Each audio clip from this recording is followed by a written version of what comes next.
വിദേശത്ത് ജോലി ചെയ്യുന്ന ഏതൊരാളുടെയും അവരുടെ റിലേറ്റീവ്സിൻ്റെയും ഒക്കെ ലൈഫിൽ തന്നെ ഒരു റെവല്യൂഷൻ സൃഷ്ടിച്ച സ്കൈപ്പ് നമ്മളിൽ പലരും ഇപ്പോൾ ഓർക്കുന്നുണ്ടാവില്ല.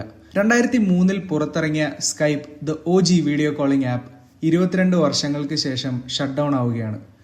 നമ്മളിൽ പലരും അവരുടെ വിദേശത്തുള്ള പേരൻസിനെ അല്ലെങ്കിൽ റിലേറ്റീവ്സിനെ ഒക്കെ ആദ്യം വീഡിയോ കോൾ ചെയ്തത് എങ്ങനെയാണെന്ന് ചോദിച്ചാൽ ഒട്ടുമിക്ക ആളുകളുടെ ഉത്തരവും സ്കൈപ്പ് എന്ന് തന്നെ ആയിരിക്കും. അങ്ങനെ ഒരു തരംഗം തന്നെ ഉണ്ടാക്കിയ സ്കൈപ്പിന് എങ്ങനെയാണ് ഈ ഗതി വന്നത് നോക്കാം നമുക്ക്.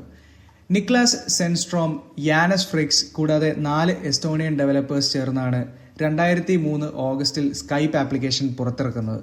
ഇന്റർനെറ്റ് യൂസ് ചെയ്ത് free voice and video calls, അതായിരുന്നു സ്കൈപ്പിന്റെ ഓഫർ. ഇത് ഫാമിലീസിന്റെ ഇടയിൽ വലിയൊരു ഇമ്പാക്റ്റ് തന്നെയാണ് ഉണ്ടാക്കിയത്. ഒരു ലേറ്റ് 2000s ആയപ്പോഴേക്ക് സ്കൈപ്പ് എല്ലായിടത്തും തന്നെ എത്തിക്കഴിഞ്ഞിരുന്നു. ഫാമിലീസ്, ബിസിനസ്സസ്, എന്തിന് ലൈവ് ന്യൂസ് റിപ്പോർട്ടിങ്ങിൽ വരെ സ്കൈപ്പ് ഉണ്ടായി. പിന്നീട് 2011 സ്കൈപ്പിനെ മൈക്രോസോഫ്റ്റ് ഏകദേശം $8.5 ബില്യൺ അക്വയർ ചെയ്യുന്നത്. എന്നാൽ വർഷങ്ങൾ കടന്നുപോയതല്ലാണ്ട് സ്കൈപ്പിന് പ്രത്യേകിച്ച് മാറ്റമൊന്നും വന്നില്ല. അപ്പോഴാണ് മാർക്കറ്റിൽ ഉണ്ടായിരുന്ന വാട്സാപ്പ്, സൂം, മെസ്സഞ്ചർ പോലെയുള്ള ആപ്ലിക്കേഷൻ പുതിയ ഫീച്ചേഴ്സ് കൊണ്ട് യൂസേഴ്സിനെ അട്രാക്ട് ചെയ്യാൻ തുടങ്ങിയത്.